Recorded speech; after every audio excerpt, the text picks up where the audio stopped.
我给二位啊再添点水啊。哎呀，这茶都没颜色了，我给你换个新茶。不用。啊，哎呀，记者同志啊，实在是对不起啊。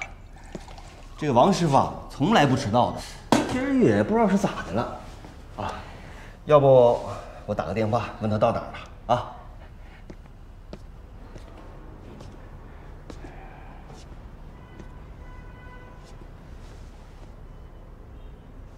喂，你到哪儿了？怎么回事啊？人家记者都等了快1个小时了，等不耐烦了。哎呀，我说老王，有什么事你走不开呀？再说我昨天不是让人通知你了吗？我跟你说，老王，这可是关乎你个人和公司的一个大事儿。你，喂，哎。这样，记者同志啊，听我的，咱们先把机器架上。我先说2句。您说你二位都等了这么久了，回去也不好交差，是不是？我替他说。来了。哎，谢谢啊。哎呀，这个椅子我就不坐了吧，我站着说啊。哎，好。哎，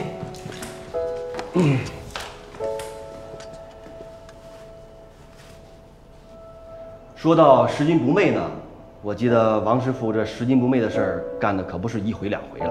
这一次啊，是他发现有乘客把手包落车上了，他想都没想就把包留下了。等到这个失主来认领失物的时候啊，我们都没想到里边是整整的3万块钱现金呢。他这个人平时啊就任劳任怨，可以说是一心一意的把这心思啊全放在工作上了。哎，杨总，我们拍个照。可以了。哎，您把这锦旗啊往这旁边挪一下，我回头把王师傅 P 上去。哦，对啊，这是个好主意啊。哎，来看过来啊。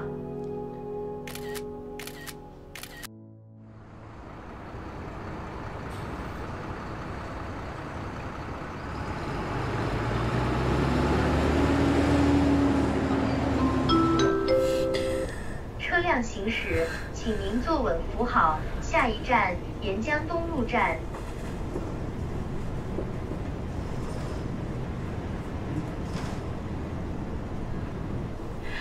对不起，我刚……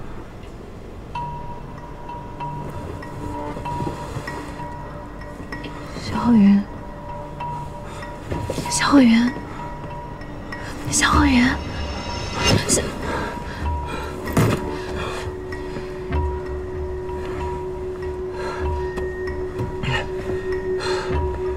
你没事吧？你怎么这几次待机状态那么……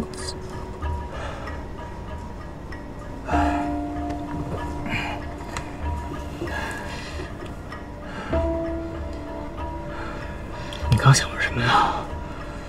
他是同伙，这已经坐实了。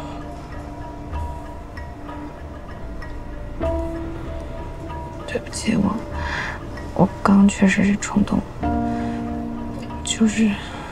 我就是彻底不知道该怎么办。你为什么对他情绪那么激动？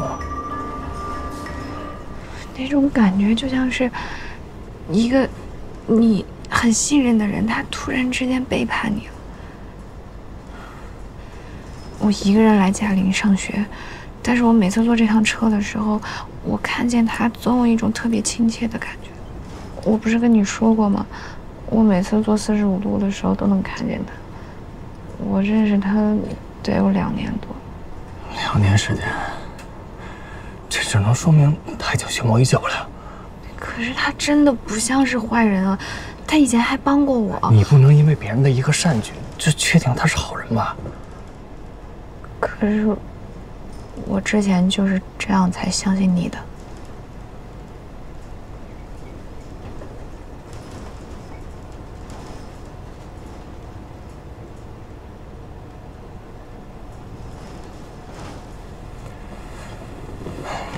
你想啊，他在这条线路跑这么多年，这说明一个人是负责跑线路、计算时间，另一个人是负责制造炸弹。这简直细思极恐啊！我知道你很难过，我也可以理解你。要这样，咱们下一站先正常到站下车，从长计。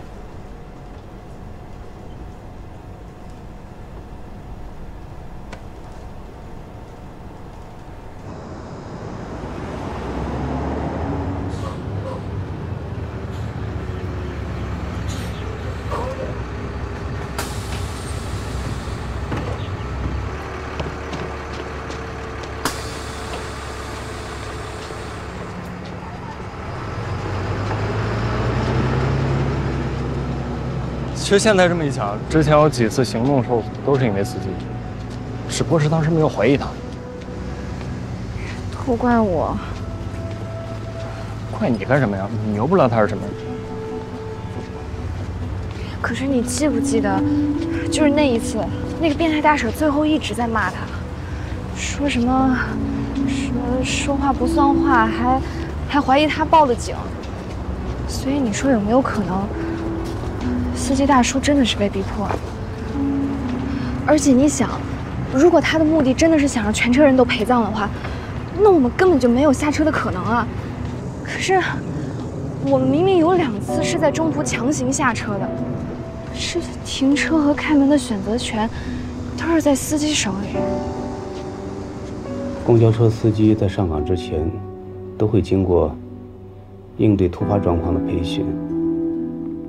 像遇到色狼这种突发状况，一般会采用打电话报警、紧闭车门，在下一站移交民警的处理方法。他怎么会临时停车，直接让你下车呢？按照常理，司机不应该在那样的情况下把我放下去，可他就是开门了，这说明他是有意想让我下车，那他肯定是想要救我呀。如果他真的是良心为你，存心救人，就不应该让那女人上车。是，他可能是对你动过恻隐之心，放你下救过2次，但最后爆炸还是发生了呀。我就是觉得，不管他有任何苦衷，都不能用这种方式去解决吧。是，站在你角度，你可能觉得他是好人，那其他乘客呢？你要是其他人的亲人、朋友，你会怎么想？你会在意他的苦衷吗？师强，咱们是要阻止爆炸，不是帮他找借口开脱。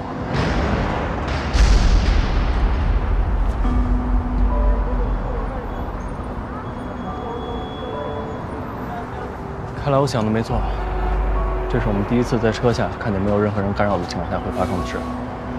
1点45分，车在桥上爆炸，这就是他们原本的目的。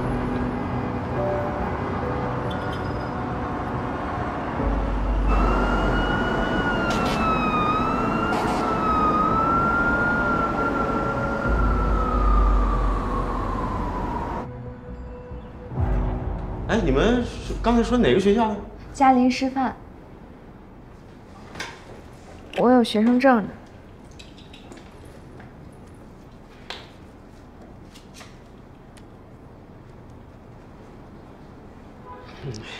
你们这学校电视台不采访学校的事儿，采访外面的事干嘛呀？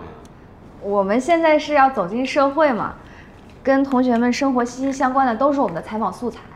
你也知道，从我们学校吧进城坐45路车是最方便的，而且同学们都熟这趟车，还说在车上发生了很多温暖人心的事情。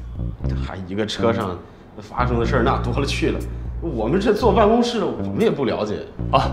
是这样，上一次我们做了一个校内问卷，就发现您这儿有一位叫王兴德的师傅，做了很多好人好事，非常适合在我们这次节目专栏里面树立为典型。那就是想通过身边的人了解一下他的情况，这对咱们公司也是一个正面宣传。哎呀，你们这么直接的过来，我也没法配合呀。虽然你们是学校的，那也应该提前打个招呼，或者开个介绍信什么的。我们吧，如果不了解司机的基本情况，没有办法开介绍信。您看这样行不行？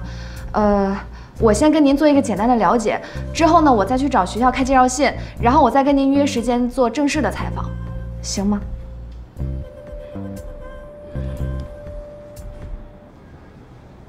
哎呀，大叔，拜托您了。别，你别叫大叔，我还没那么大。大哥，拜托。我不是难为你们，我们这司机很多，你们要找具体的哪一个？这坐办公室也不是很了解。45，王兴德，45。出事了，哥，怎么了？稍等啊。哎，什么事儿啊？咱公司公交车出事了，在跨江大桥爆炸，车毁人亡。什么时候的事儿啊？刚出事没多久，警察马上就到，咱得马上去门口接一下他们，配合警方抄一下那个调度表啊。走。哎，那爆炸原因查到了吗？不知道是不是因为被安装炸药。出境之前，车辆检修人员得立刻叫回来配合调查。还有检修表，能拍到那辆公交车所有的监控都要提供给警方。哎，不，等会儿，哪条线？45路啊。司机是谁？这不就是要去看调度表吗？王兴德，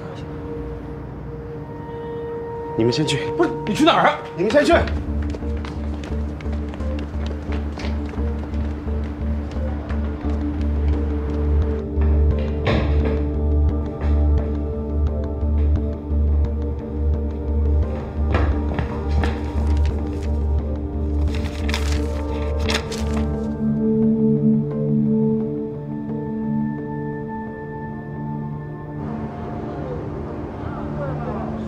这个王兴德不是本地人，原来也不是开公交的，是开货车的。这个他之前有一次循环里说过，但是没有撒谎。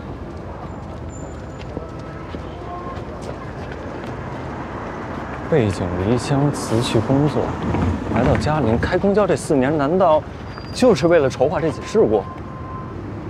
哎，你看这个，他这个离职原因写的是配合配偶工作调度。你说，那个拿炸弹的大婶会不会就是他老婆呀？也不是没有这种可能，但是有配偶的话，为什么还要住宿舍呀？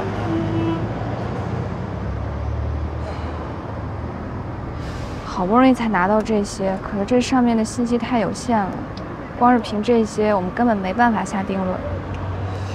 他宿舍应该会有更多的线索，说不定会有照片、合影什么的，去看一眼。搜一下。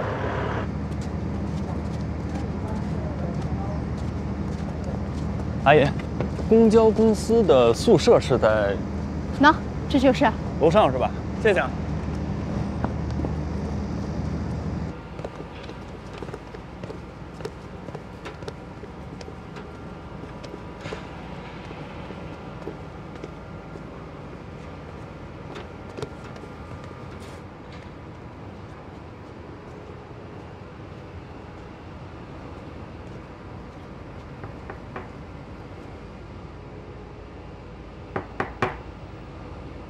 有动静吗？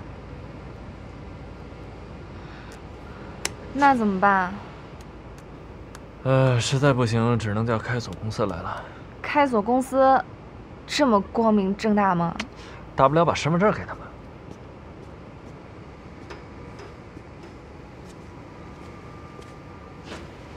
哎，你好，我那个钥匙丢了，能不能麻烦您帮我开下锁的？对，就是嘉陵公交这个宿舍楼3楼。对，303。身份证我，不好意思，好像不用了。您住这儿啊？啊。您就是我叔室友是吧？谁是你叔啊？王兴德，他让我来拿东西，我把钥匙丢了。对。啊，你进来吧。啊。钥匙丢了，要不要跟他说一声？我给他打电话打不通，都叫开锁的来了，幸亏您回了。电话打不通？啊。哦，真是他的班儿。行，进来吧。进来吧。他让你们拿什么呀？户口本。对，家里面有事。哎，那个是他房间。这里面对。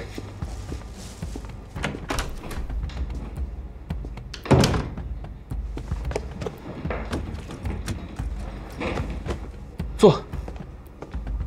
哎，坐。哎，谢谢。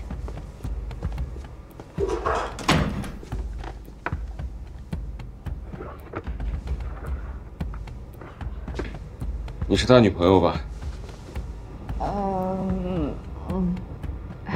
挺好，挺般配的。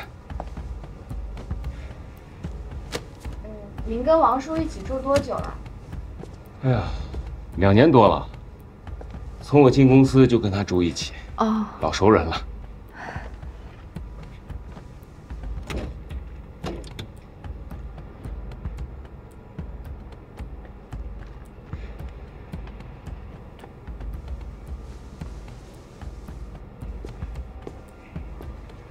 叔，不用叫叔，叫哥就行。老王比我大不少的。大哥，我跟你打听点事儿呗。说。哎，您过来一下呗。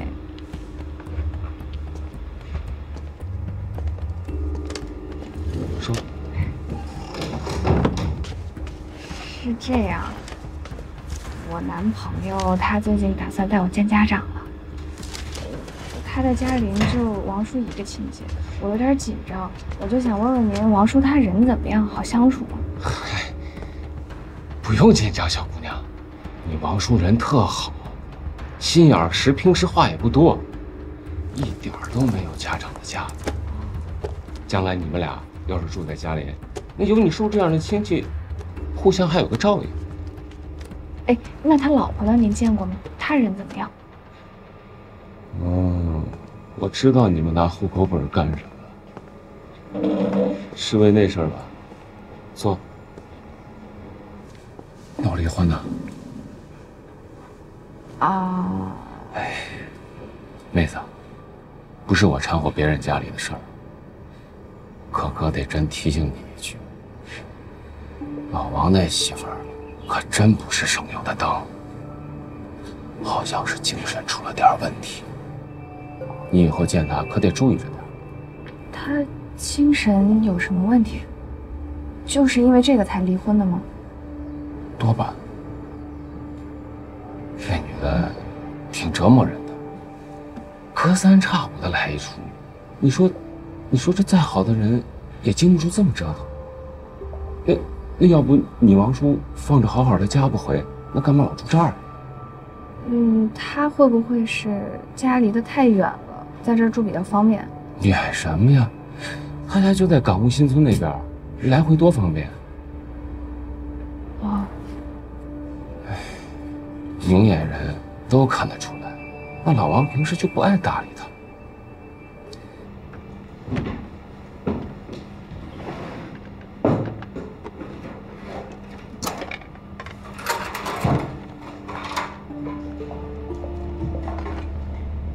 你说这日子都过成这样了，那该离就离了呗。可那女的隔三差五的打电话轰炸，搁谁受得了？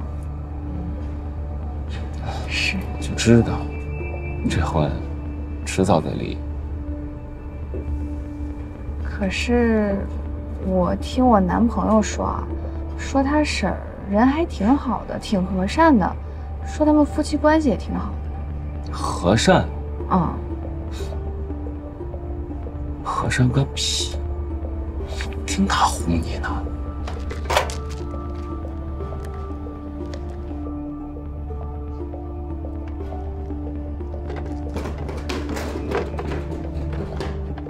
上个月，我可算是见识了。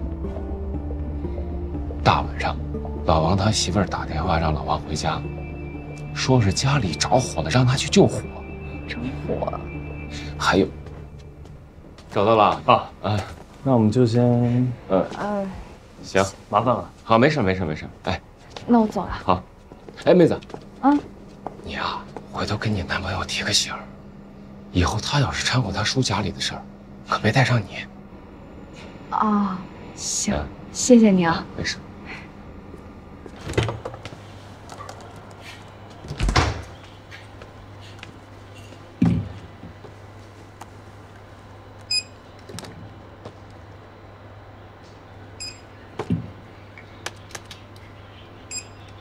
谢谢。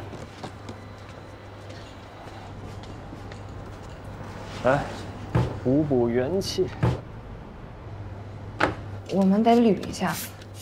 我们现在知道了司机叔叔的背景，还知道他家就在港务新村。那结合车上的状态，那个大婶多半就是他老婆。可是我们对他们的作案动机还是一无所知啊。你再仔细想想，你刚才他房间里就没发现别的吗？就是我刚说的体检报告，身体健康，还有个存折，没什么钱。再有别的？对了，有一个老式的手机，特别老那种。手机里面有没有发现什么？这手机打不开。光知道工作信息、家庭信息这些远远不够。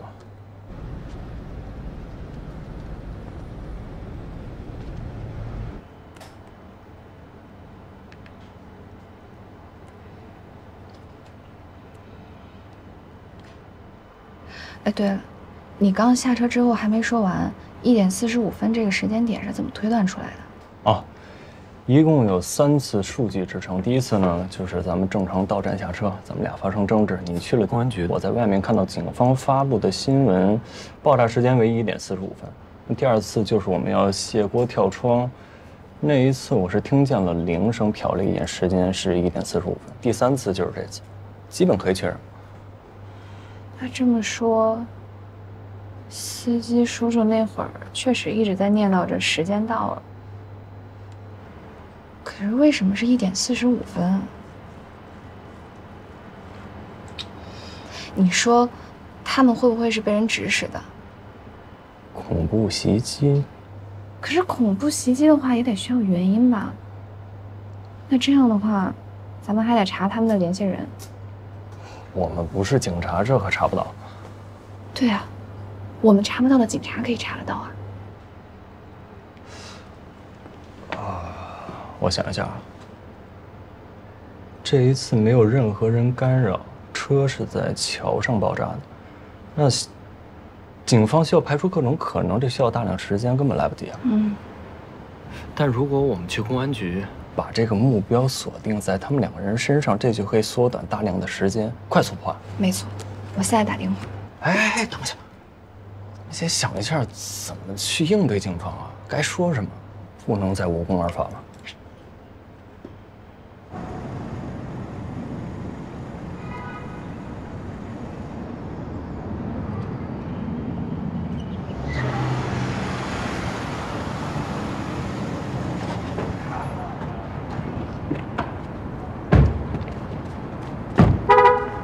师傅，公交车上的人全部当场死亡。身份鉴定做了吗？法医正在核查呢。小江，遇到这种情况，一定要沉住气。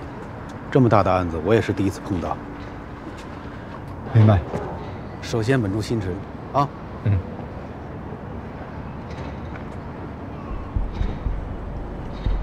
你好。你好。你叫肖鹤云？对。你好，电话是你打的，你叫？我是李世奇。我正在等你们。我是市局刑侦支队的副队长张成，这是我的同事小江。你好。你好。好，请这边。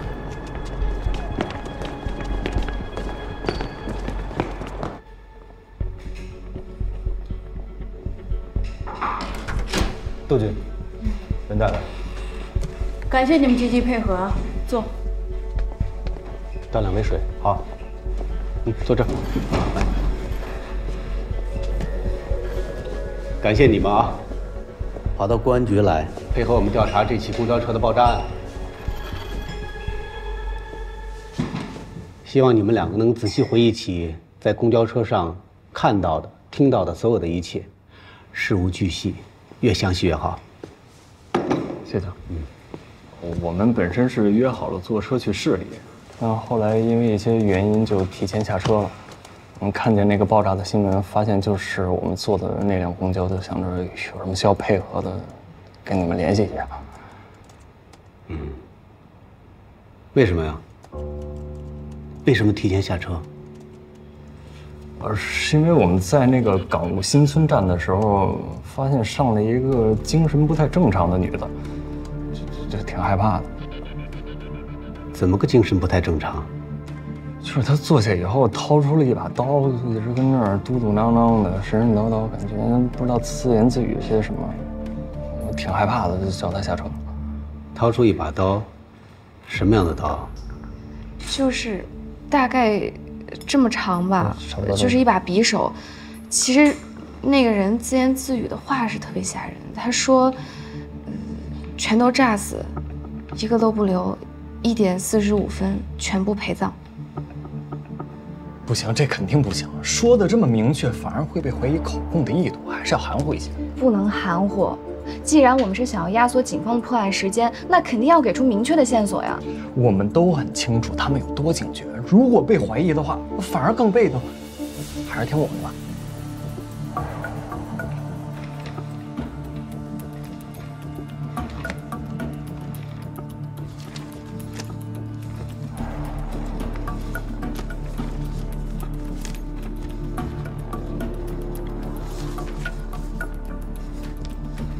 这么明确的自言自语，只有你们听到了。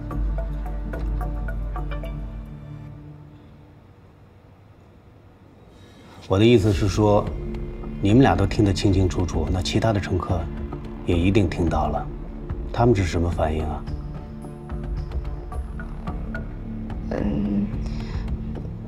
我不知道他们有没有听见，但是他们确实没有什么反应。就是那个车的噪声特别大，我们是离得最近的，再加上我们一直关注那个刀，可能真的就我们听见了吧？哦，对。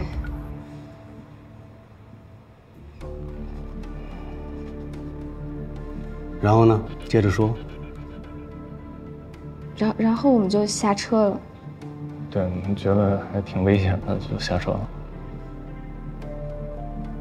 这个女的在感悟新村上的车，她的穿着打扮、体貌特征，你们还有印象吧？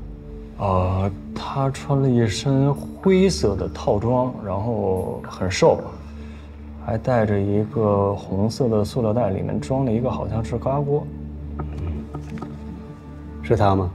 对，就是她。其实，我最终决定下车，就是因为这个高压锅。为什么？那高压锅怎么了？因为那个女的一上车，我就闻到一种特别奇怪的味道，但我说不上来，好像是什么化学药品。这点我连我男朋友也没有说，我怕他觉得我是阴谋论。但是爆炸已经报道出来了，所以我觉得那个高压锅真的有问题，你们得查一下。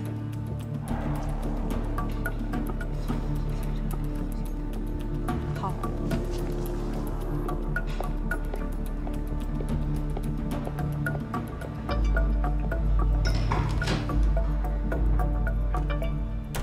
和这个女的一起在感悟新村上车，还有一个男的，你们俩有印象吗？啊？有。他们俩上车之后有过什么交流啊？没有，他们不认识。我们也是猜的，因为他们俩没坐一起，所以。对。哦，这么确定？那这个女的跟其他的乘客有没有交流？其他人？您是怀疑这车上有她的仇人啊？还是？仇人是一种可能，共犯是另一种可能，我们都需要去甄别。这么说，我好像记得他上车的时候跟司机说了话，对吧？哦，对，就说的那个话还挺奇怪的，说要同归于尽。哦，我想起来了，他好像叫那个人叫什么王什么德，王兴德。对，好像是王兴德。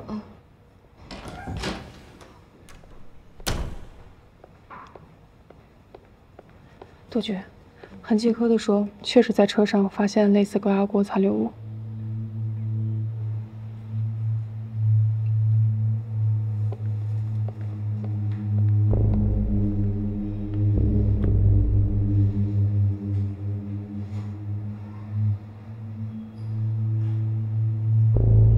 你有没有想过，如果我们只是模棱两可的提供线索，那警察之后会怎么安排我们？什么意思？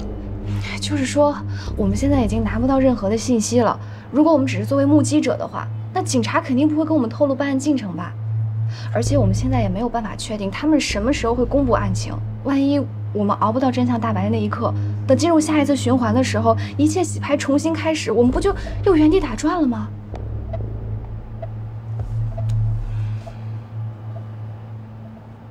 我明白了。只要尽可能待在公安局，就有机会获得更多线索。没错，这是我们唯一的机会。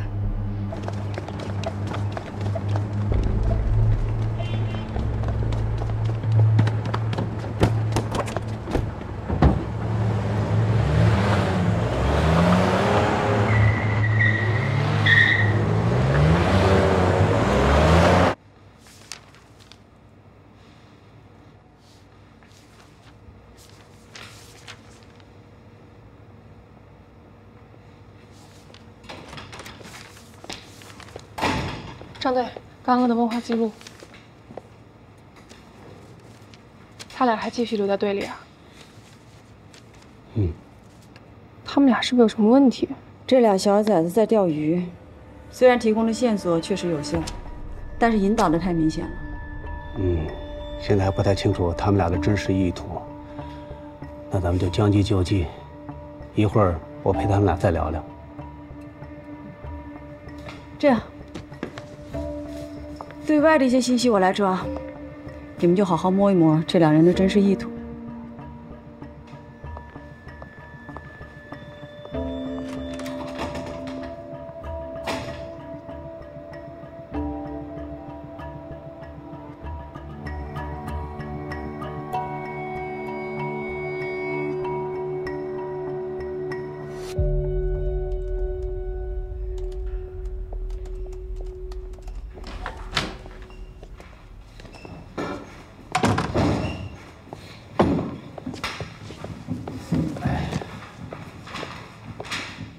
这是45路公交车的分布图，能不能凭你的记忆，把乘客坐的位置给我标注出来？应该可以。哦，谢谢。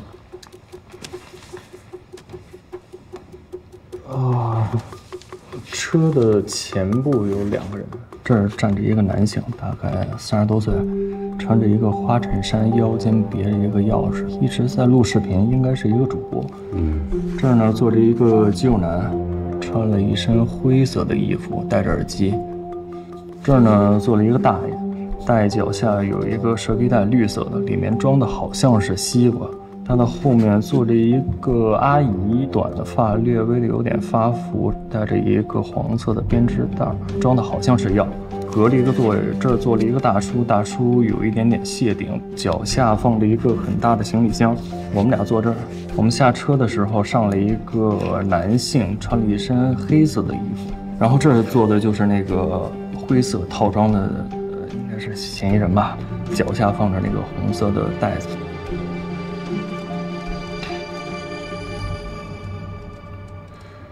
小伙子，你这记忆力惊人呐！我是做游戏的，就习惯了记一些人物跟场景。你学的专业就是做游戏的？对。那上学的时候一定做过这方面专门的训练吧？也没有，就是下意识的职业习惯。这种训练挺实用的。我记得警校的刑侦专业也有类似科目的训练，是吧，叶倩？没错。哎，是不是所有的地方啊，只要你去过一次之后，啪，一下子就印在脑子里了？差不多吧。刚才从公安局的大门一直到这里，能不能凭你的记忆力把整个的布局画出来？我试试。来，让我见识见识。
有一些记不太清了。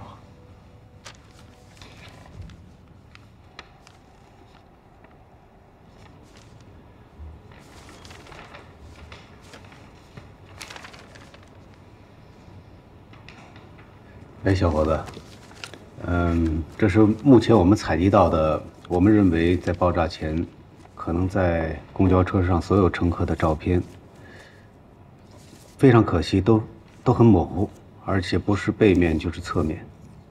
能不能你凭着你的记忆力，帮我们辨认一下？好。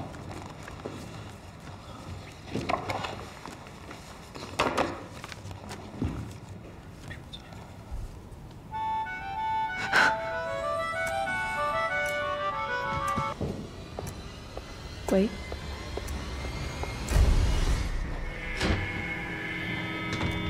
你怎么了？他应该是看到这些遇难者的照片受刺激了。刚才他就一直特别自责，觉得自己明明发现了异常，却什么都没做。要不要先到会客室休息一下？那儿有沙发，过一会儿再问。我没事。啊，那没事，我自己看。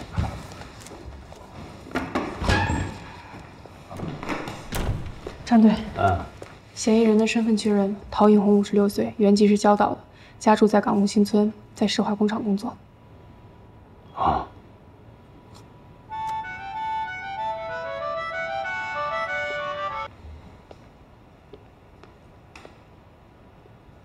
好，我明白了。战队，陶映红和王兴德是夫妻关系。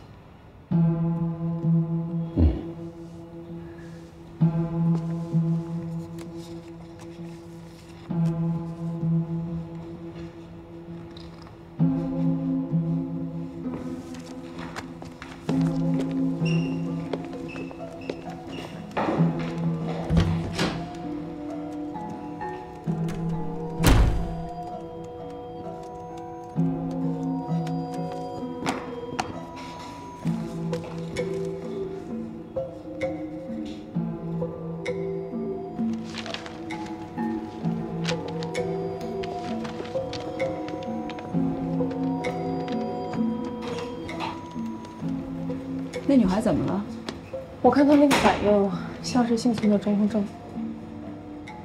两个人提供的信息倒是挺准确的，但有些反应确实很可疑。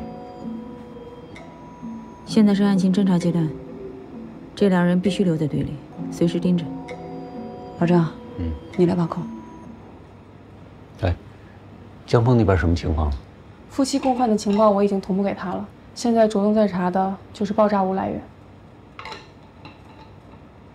杜绝查到了，王兴德来嘉陵之前一直都是礁岛市2期厂运输班班长，重型车辆驾驶经验丰富，而且没有任何的事故记录，还一直都是劳动模范。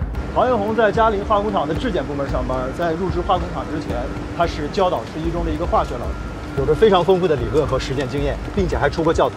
公司的人说，王兴德入职后曾经多次申请驾驶45路公交车，申请成功之后又多次拒绝了公司所有的调动安排，甚至拒绝晋升管理层。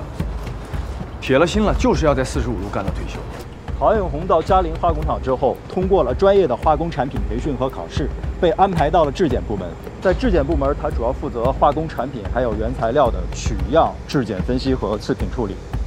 在上班期间，他年年都是劳动标兵。听他同事跟我反映说，他每天都主动要求加班，经常都是最后一个走。王兴德平时就住在公交公司的员工宿舍里，离我这不远，已经叫小人带员赶过去了。陶映红所在的这个质检部门可以直接接触到化工产品和原材料，而化工厂在处理次品的方式跟其他的行业又不太一样，不可以直接进行销毁。在这个过程当中，材料有任何的损耗是非常正常的事情。所以我怀疑陶映红很有可能借由职务之便获取制造爆炸物的原材料。好，我知道了。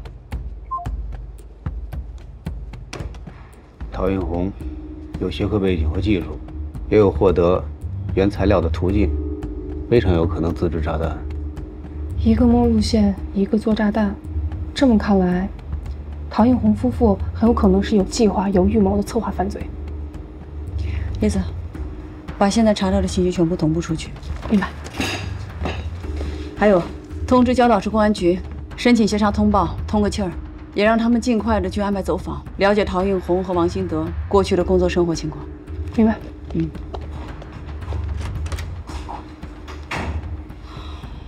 自制炸弹，1点45分。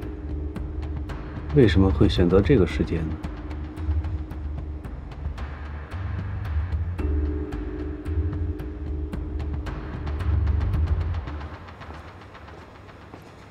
来，2位，先在这儿休息一会儿啊，暂时应该没什么事儿了。那个，还有什么我们能帮得上忙的地方吗？先歇会儿吧，啊。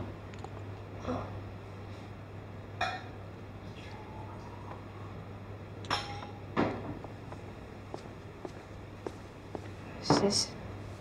有什么事儿呢，直接找我就行了啊。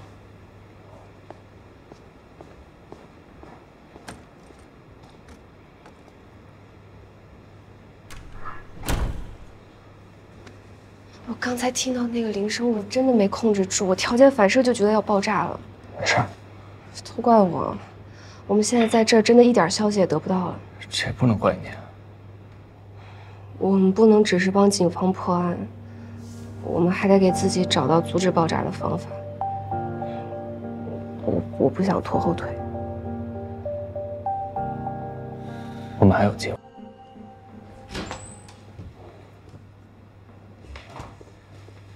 告知一下2位啊，我们需要你们俩的手机和其他一切电子设备配合调查。当然了，你们可以先用手机跟家里人联系一下，告知他们你们一直在这里配合公安局的工作。哦。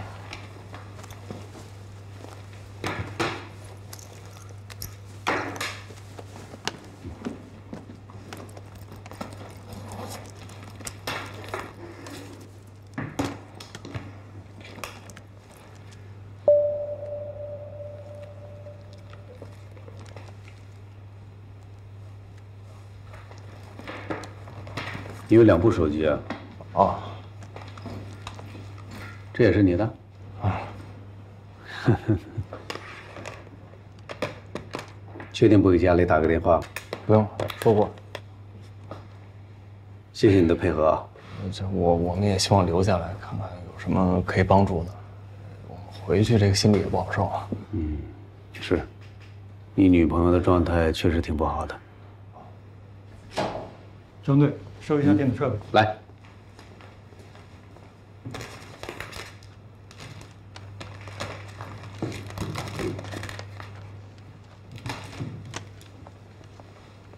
张警官。你们有发现什么新的线索吗？是有一些。你们查到炸弹的来源了？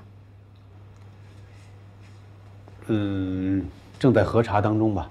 是和那个拿塑料袋的大婶有关系，对吧？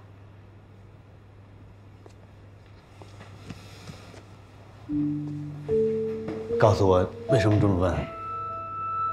刚不是说他在化工厂工作吗？你都听到了，我还以为你当时身体不舒服，注意力不在这儿呢。是我跟他说的。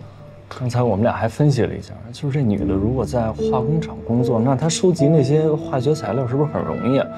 如果她有足够的这种知识储备，有没有可能是她自己制造炸弹？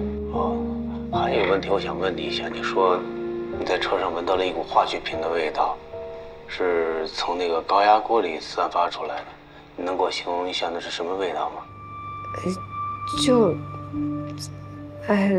不好说，就是挺刺鼻的，挺呛人，然后好像生活中不太常见，有一点点臭。就是我也不知道是什么化学物质吧，我也不太懂，反正这有点。你也闻到了？对，我没太注意，是有点味道，但夏天嘛，那车里边有点味道很正常。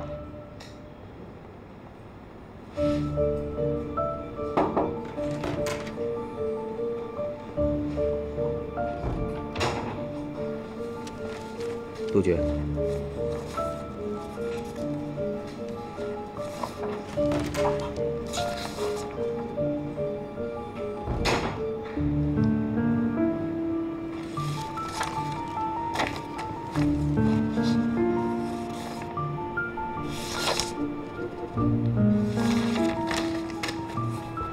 张队，王兴德、陶映红没有跟李世清、肖厚元直接联系过，4个人的通话记录也没有异常，生活圈子也没有交集，目前没有发现疑点，其他的还在挖着。这么特殊的味道，你们俩都闻到了，那其他乘客应该也闻到了，他们什么反应啊？好像没什么反应吧？车上那么多人，这有点……张警官，我突然想到一个问题，那个陶映红他在化工厂是干什么的呀？是个质检员。质检员。那这么说的话，他有能力自制炸弹吧？那我们想的没有错呀，有能力，有途径，这还不能证明炸弹就是他自制的吗？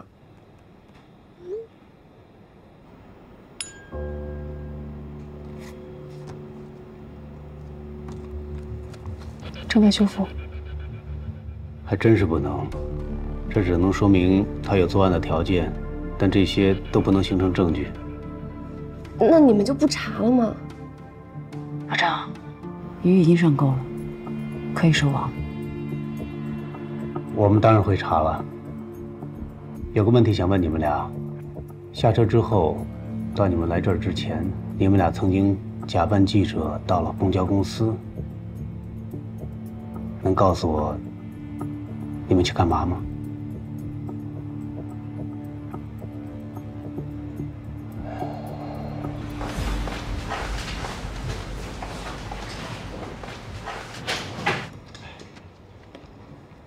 你们再回顾一下，是不是这2个人去了公交车公司询问王兴德的情况？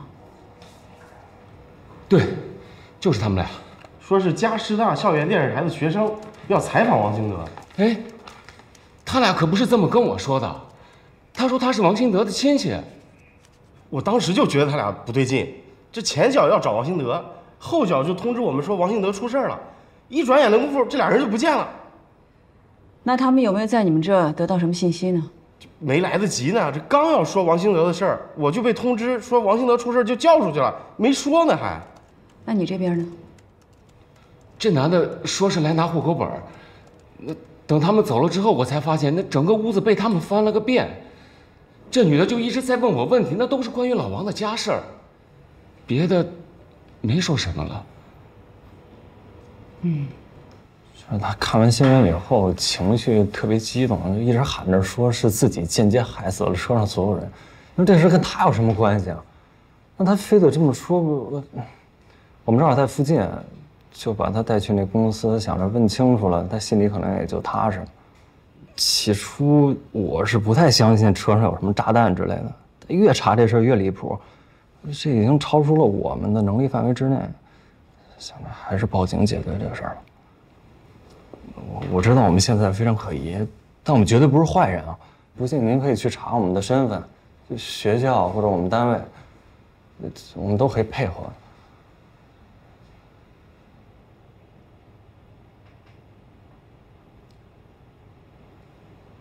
灾难发生之后，很多幸存者都会产生强烈的自责心理，觉得是自己做的不够好，才导致了灾难的发生。甚至质疑自己为什么我还活着。道德感越强的人，这个情况越明显。我们管这种症状叫做幸存者综合症。还有这种症？您看，我们把所有知道的信息都同步给你们了，你能不能把你们现在所有的信息也同步给我们？这样，就我挺担心他的。您不跟我说，跟他说也行。我真的只是想要知道一个答案。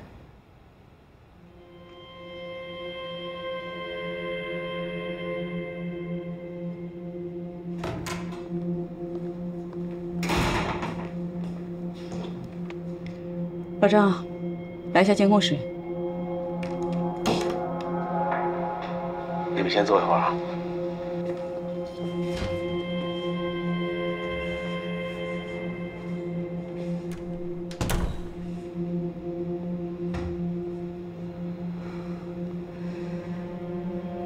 你说他会相信吗？不知道。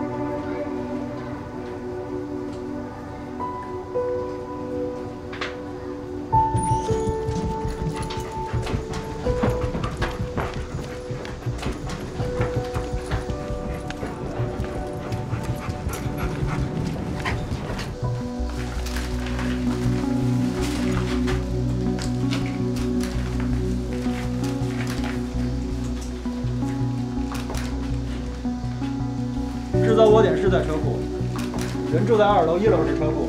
除了制造爆炸物的原材料，在现场还检测到化学品爆燃之后的痕迹。指纹呢？现场已经验明的指纹当中，均来自于陶映红一个人。这就对应上了，在租来的车库里自制了炸弹。除了车库，他家里查了没有？已经查过了，网络技术部门的同事在他的电脑里查到了化学品交易的记录，都是在网上进行的交易。我们现在正在进一步核对，回头让小六同步一下。尽快安排相应部门配合调查，也通知网络技术部门跟进交易，查清商户。明白。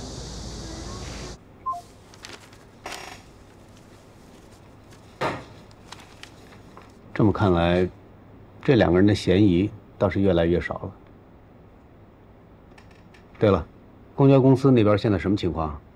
王兴德的室友说，2个人到了之后，一个在里边翻东西，另外一个就在外面一直在打听情况，主要内容都是围绕着陶映红和王兴德2个人的感情状况如何，是怎么相处的。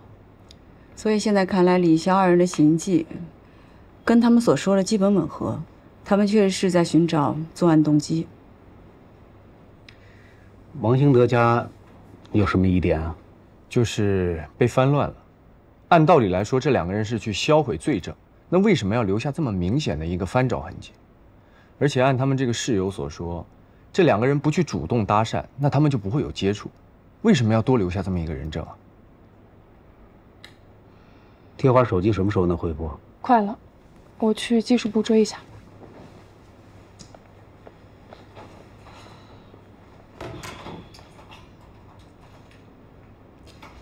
老张，现在这2个证人确实让我有点费解，还是要尽快挖出实情。不管用什么办法，人在咱们队里，一切都在可控范围之内。明白。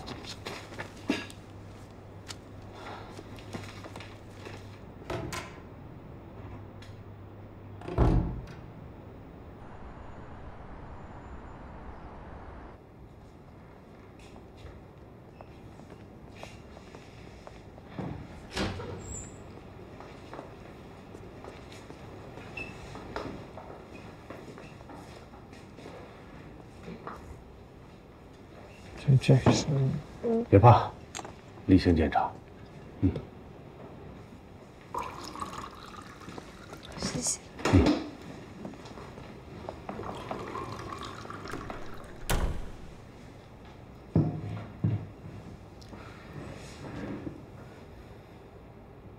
现在基本上可以判定，那枚炸弹就是陶映红自己自制的。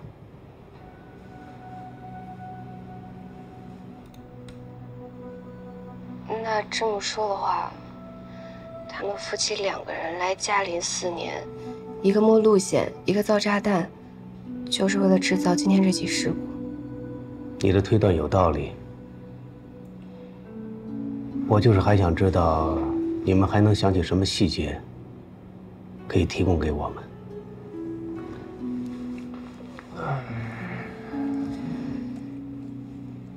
那个高压锅，我记得他当时非常的警觉，他的手一直放在高压锅上，所以我觉得那个高压阀会不会就是炸弹的引爆装置？但是我觉着他都有能力造炸弹，那会不会是一个定时装置？因为他一直在强调1.45，1.45，这对他们来讲会不会是一个特殊的事情？我就是猜测啊。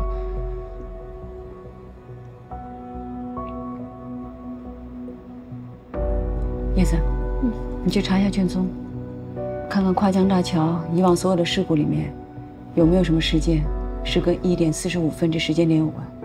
明白。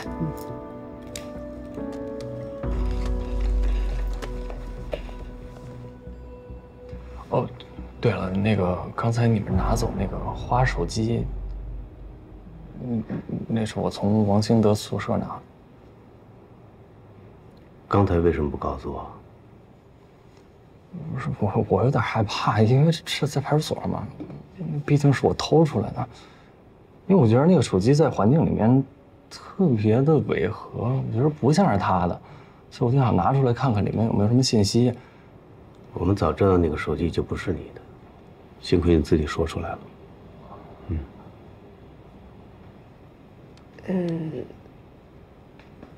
他们有孩子吗？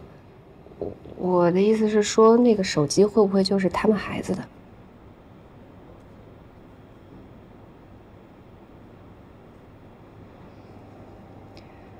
老张，他们确实有个女儿，王萌萌，5年前去世。我们查到他们俩确实有个女儿叫王萌萌，但是5年前去世了。姑娘，你是在加师大读书吗？对，我女儿也是。您女儿也是啊？她是哪一届的？哪个专业？她工作了。按照这种思路推断的话，他女儿王萌萌的死，可能就是破案的关键。老张，来下会议室。对了，你们俩能想起什么细节的话，马上告诉我。好。哎，你们饿了吧？一会儿让人给你们送点吃的过来。啊，谢谢。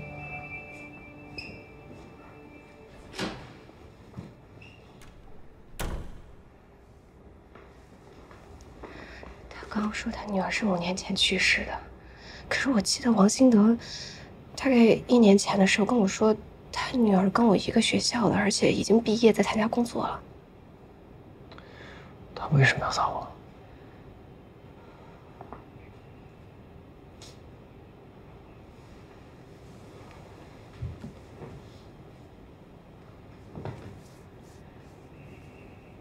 哦，对，我们去他宿舍的时候，他室友跟我说，他们夫妻感情不好。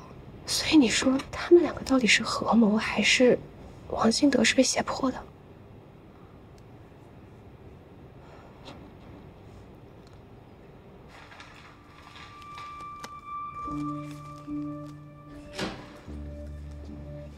张队，师傅，怎么样？手机打不开了，技术部的说要过一段时间才能把里面的东西调出来。但是电话卡我们核实过了，所属人就是王兴德和陶映红的女儿王萌萌。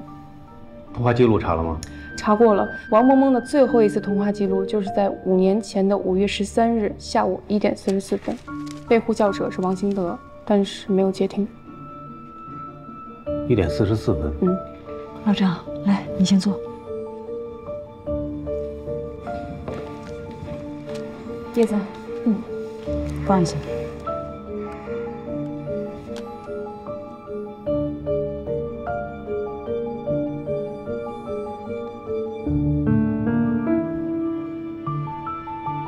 停。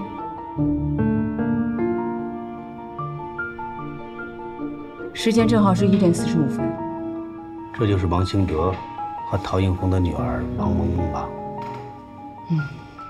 5年前的5月13号，在嘉林市的跨江大桥上发生了车祸，当场身亡。案发当时的时间正好是下午1点45分。很显然，这起爆炸案对应的时间地点就是5年前王萌萌的这场车祸。而且案发当时，王萌萌乘坐的也是45路公交车。还有一点啊，车祸发生的时间是5年前的5月13日，今天才5月9日，为什么会提前呢？我走访了王兴德他们居住的港务新村，他们社区的人员告诉我说，从今天下午开始，他们社区的车库都要进行防火检测，所以很有可能是因为他们无法隐藏罪证，被迫把时间提前到了今天。而巧就巧合在，之所以要进行这次防火检查，正是因为在4月4号那一天，陶映红的车库里发生了一场小型火灾，而今天的防火检查又是临时通知的。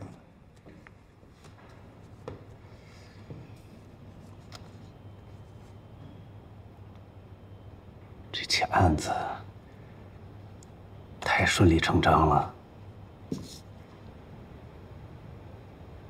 整个案子呢，从事发到现在不足8个小时。我们每一步方向的选择都是正确的，每一个事件的突破口也都很顺利，所以有了顺理成章的错觉。如果不是这2个年轻人主动报案，按照我们以往的排查部署，也会走些许弯路。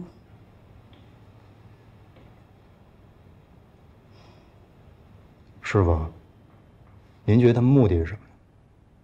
师傅啊，你说什么？我说，您觉得他们目的是什么？按他们的说法，他们就想知道王兴德真正的作案动机。但不管怎么说吧，以我们现在聚集的所有的信息来说，已经有了非常明晰的破案方向。你们俩点卷宗的同时，去联系一下这个王萌萌当时的一个经办民警，把车上车下所有的监控补齐。是，明白。走。这2个年轻人，我来把控。请。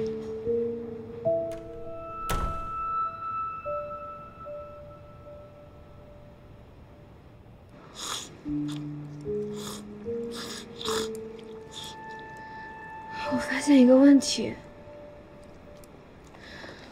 我们绕了这么大一圈，就是想要找到司机的作案动机，然后尝试去劝他停车开门。可如果这个作案动机真的跟他女儿去世有关系的话，那我们根本就没办法劝呀。他女儿去世已经成为事实，我们改变不了了。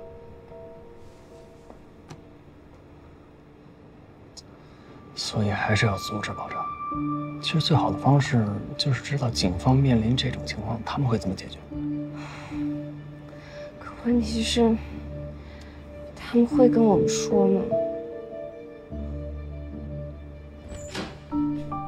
不好意思啊，这么晚才安排你们吃饭，也不知道你们能不能吃辣的。怎么样？这个花蛤粉合胃口吧？好吃，好吃。想到什么细节了吗？我就是想问，你们确定那个手机是王萌萌的了吗？还有，您能告诉我王萌萌的死因吗？我们就是想知道他们夫妻俩的作案动机是不是和女儿的去世有关。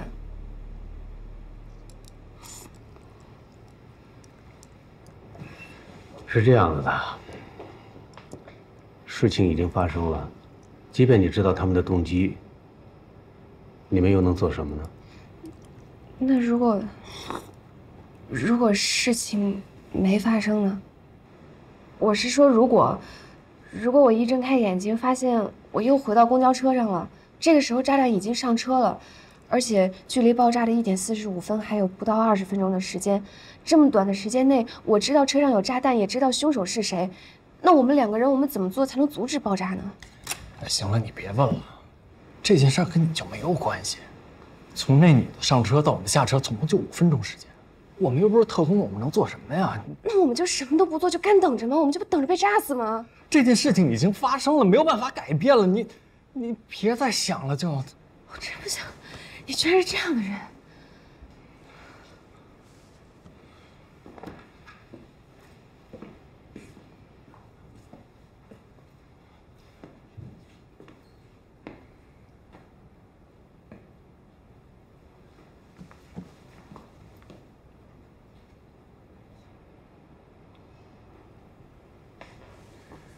是这样的啊，假如碰到这种情况，警方一般不会选择直接拦车，因为有可能刺激到嫌疑人，反而会提前引爆炸弹。我们警方一般会采取在公交车停靠的下一站，提前让警察假扮成乘客正常上车，根据嫌疑人的位置进行布控，寻找合适的时机控制他们，然后拆除炸弹。那这样的话，就只有沿江东路站了，之后没有站点了。那5分钟的时间，你们来得及吗？5分钟的时间，太紧张了。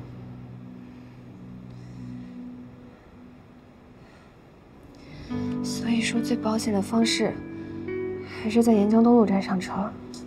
拖延公交车到站的时间，也许能给警方争取一些布控的时间。就这样。延迟时间。张队，咱们在专案组会议室开会。好的，我马上过去。哎。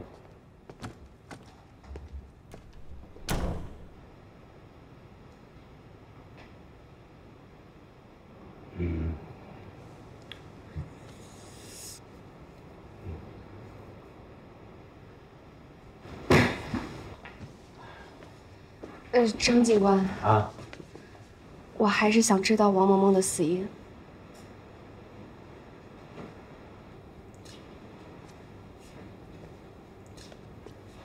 她是因为车祸去世的。5年前，45路公交车，5月13日下午的1点45分，在跨江大桥，王萌萌提前下车，发生了车祸。她在桥上怎么会下车呢？如果有一天，您收到一个陌生人发来的短信，上面说有一辆公交车马上要在20分钟后爆炸，需要您的帮助，您会相信他，然后马上出警吗？我会毫不犹豫地出警。您不会觉得这是什么恶作剧或者是报假警吗？我们一定会把他揪出来，让他承担相应的法律责任。但如果这个事情是真的，我们出警，就可能挽救一车人的性命，对吗？我相信不光是我所有的同事都会这么选择。这也是我们做警察的意义。我知道了。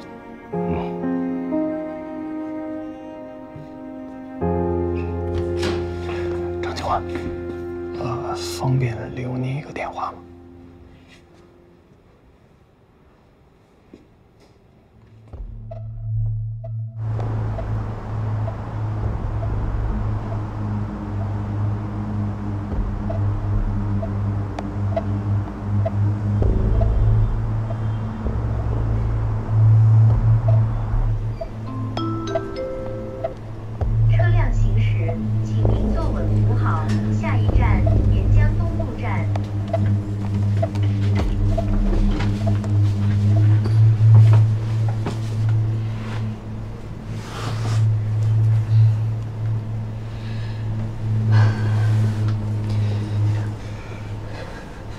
怎么了？你流血了。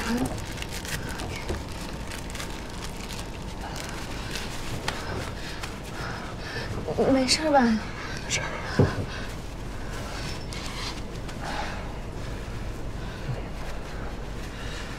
其实时间不提前以后，我能感受到我的身体状况越来越差。可能循环对于我来讲不是无限次数的。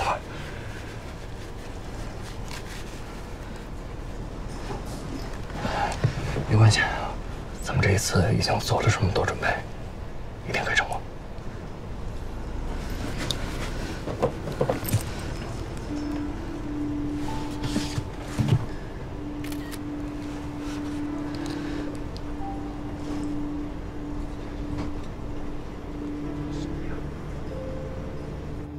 这2个人的嫌疑最大。把他们几个资料都调出来给我看。好的。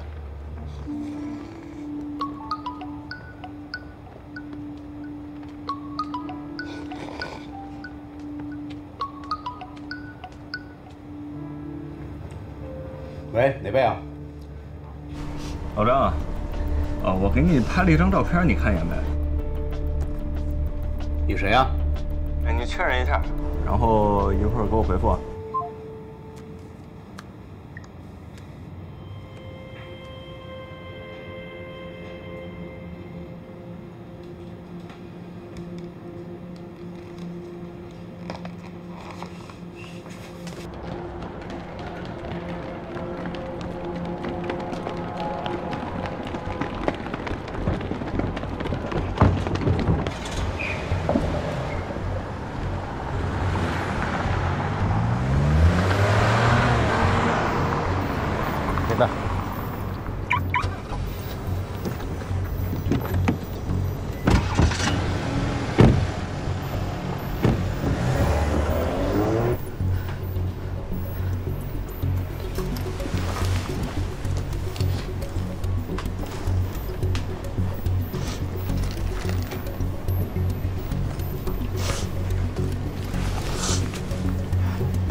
小伙子，你怎么干这种事情啊？什么情况？我师傅啊！咱赶紧停车吧！这个色狼趁我睡着的时候，他摸我。你别听他胡说八道！大白天耍流氓！你拍什么拍啊？我让你拍了，别拍了，听到没？我让你拍了，别往上上了！拍下来到时候都是证据。你别上，你别看他是色狼，你别往前上！你看后面都打起来了，是别吵了！往前面靠边，你赶紧下车。你放心吧，有我们呢，他不能把你怎么着。看你厉害！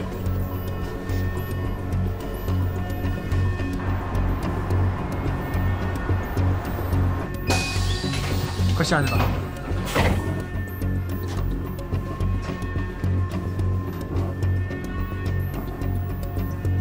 还有事吗？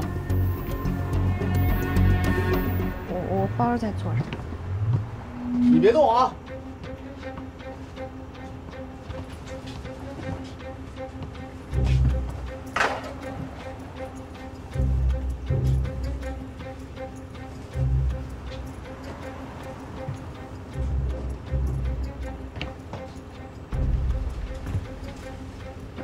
我不下车，我凭什么下车呀？我又没做错什么，要下你是你下，你跟我去派出所。去就去，怕你啊！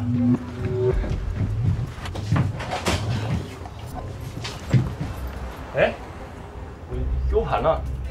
你是不是拿我 U 盘了？我没有，你别诬陷我啊！不是，那我 U 盘呢？小伙子，什么？这第有事儿。哦，哎呀，那快帮他找一找吧。那个也，让他赶紧下去。 U 盘，我里边有资料。什么情况？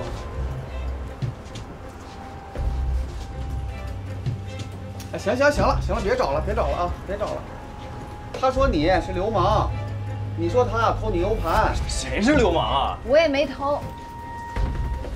反正你们俩肯定有问题，你们的事儿呢我们管不了，咱报警。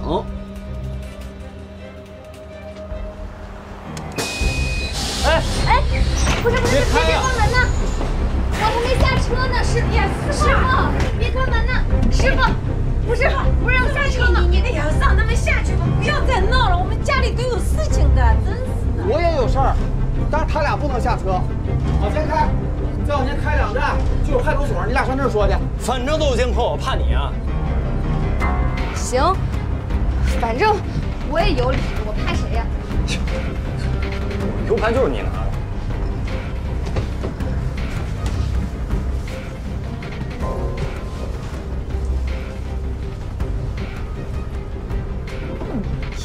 真是搞不懂哎！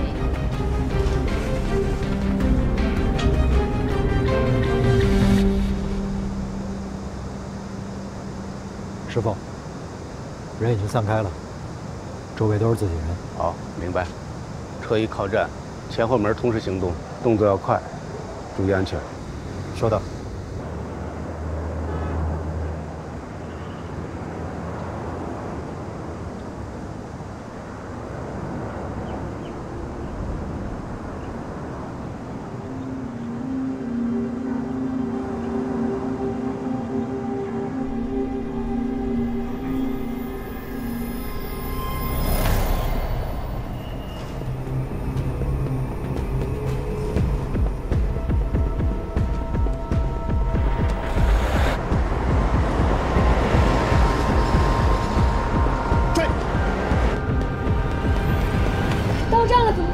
师傅。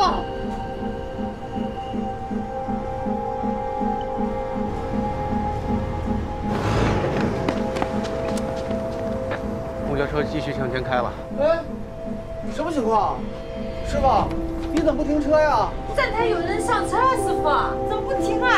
张队，大车已坐错。上车。明白，我在后面跟着。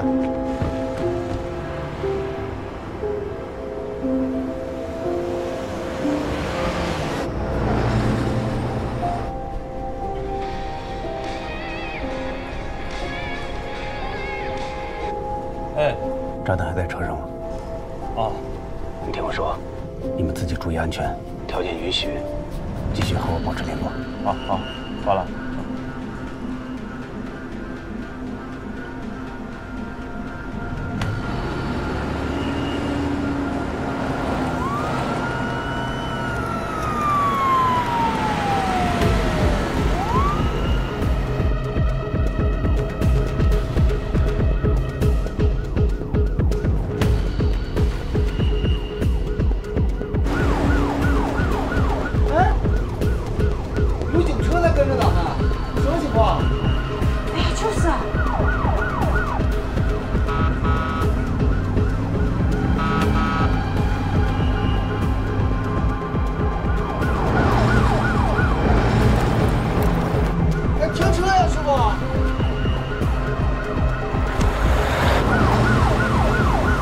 前面公交车，靠边停车，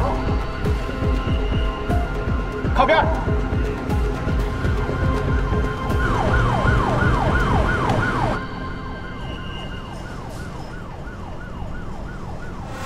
别动！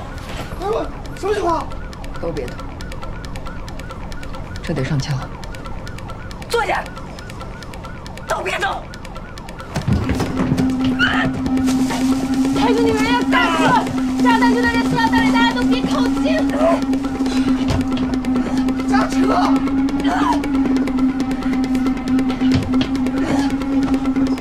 老姜，帮忙啊！帮忙啊！松手！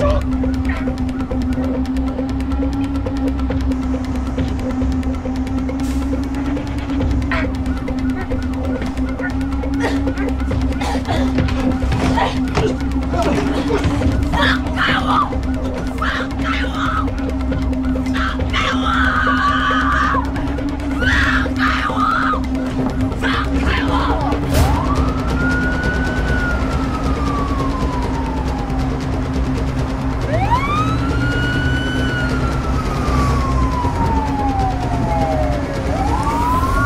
注意，公交车正在加速上桥。收到，桥面已经布控了。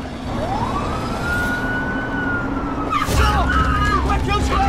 你想什么呢？快停车呀！司机跟这个大婶是一伙的。啊！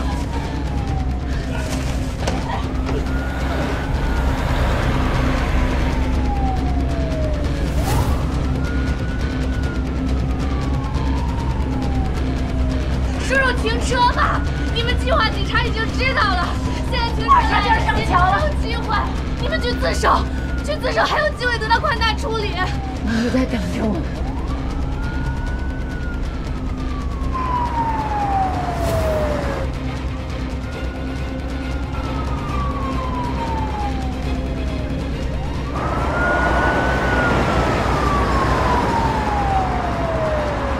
妈妈在等着我，在桥上等着。是，发生在王嬷嬷身上的事情是很不幸，但这不是你们大这一车人去死的理由啊！他们都是无辜的。大黄车，你是怎么认识嬷嬷的？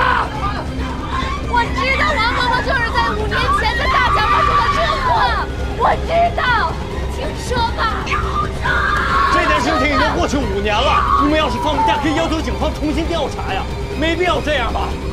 那个司机已经被问责了，但是萌萌是自己要求下车。胡说！要调查你们早就调查了，委婉的一干二净的，现在说这有什么用？以后你是对的，你的坚持是对的，你再坚持一下，萌萌就在前面等着我们。